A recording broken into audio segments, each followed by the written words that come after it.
Number 1, Revolver. Released in August of 1966, the Beatles' sixth album is now considered by many as not only the Beatles' best album, but the best album ever recorded. And they'd be right. Back in the summer of 1966, this album seemed to fly under the radar. It hit number 1 everywhere, of course, but people were too busy burning Beatle albums as a result of the Beatles Are Bigger Than Jesus controversy.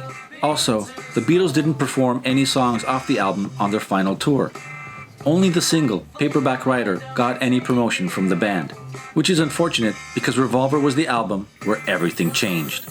The songs were trippier, the lyrics were darker, the instruments were more eclectic, the drums were bigger, the bass was louder, the guitars were heavy and far more distorted. Up until now, the Beatles were rock and roll, but from now on, the Beatles were rock.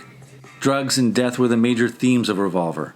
Half the songs experimented with genre and diverse instrumentation, while the other half experimented with distorted guitars, tape loops, and backwards recording. It's almost as if there were two different bands working on this one album. Taxman set the stage with fat, funky bass, and an absolutely screaming guitar solo from Paul McCartney. The lyrics from George Harrison were a poke in the eye to the UK government of the time.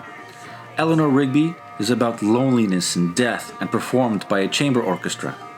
Love You Too is George's first overture of Hindustani classical music.